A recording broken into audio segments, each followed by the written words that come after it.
വേണമെങ്കിൽ ഒരു വാർത്ത വന്ന് കേട്ടോളൂ. എന്ത് വാർത്ത? ഒരു കൗതുക വാർത്ത. രാജ്യത്ത് ഇന്ധനവില വീണ്ടും കൂട്ടിയിട്ടുണ്ട്. ഞാൻ കേട്ടതൊക്കെ ശരിയാണ് പിള്ളേച്ച. അതെ, പെട്രോളിനും ഡീസലിനും വില കൂട്ടി.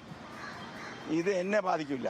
ഇതാണ് ഞാൻ പറഞ്ഞ സർവ്വഗുണങ്ങളുള്ള മറ്റേ ആള്. കാരണം എനിക്ക് 2.5 ലക്ഷം രൂപ പെൻഷൻ ഉണ്ട്. Sir, basically I am a rich man.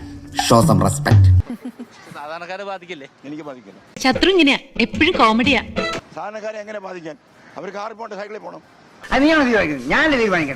അപ്പൊ ഈ പെട്രോളിന്റെ പോകാൻ യോഗ്യത ഉള്ളവൻ എന്നെ പോലെ ഉണ്ടാക്കിയെടുക്കും. ഇതൊക്കെ കേട്ടിട്ട് എന്റെ മസിൽസ് വെട്ടി കേറിയിട്ട് വയ്യ. പക്ഷെ വേറെ കാര്യമില്ലേ, പെട്രോളിന്റെ വില കൂടി എന്ന് പറഞ്ഞാൽ അത് സാധാരണ വില കൂട്ടില്ലേ? It's not going to affect anything. സാധാരണ വില കൂട്ടി ഇല്ല ഇല്ല, എല്ലാം കൂടും. കൂടാതിരിക്കാൻ ഒക്കില്ല.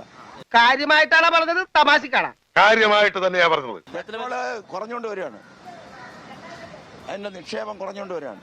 അപ്പൊ നമ്മൾ ഊറ്റിയെടുത്താണ് കൊടുക്കുന്നത്. അതായത് ഉത്തമ മനസ്സിലായി. കുറെ കഴിയുമ്പോൾ പെട്രോൾ ഉണ്ടാകത്തില്ല. അതുകൊണ്ട് there is a requirement of putting a brake to it.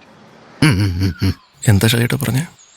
ഒന്നും മനസ്സിലായില്ല, പക്ഷെ കാണിക്കണ്ട. അതിനൊരു തടയിടേണ്ടത് ആവശ്യമാണ്. I support that. ഞാൻ ഇനിയും വരും, പേടിക്കണ്ട.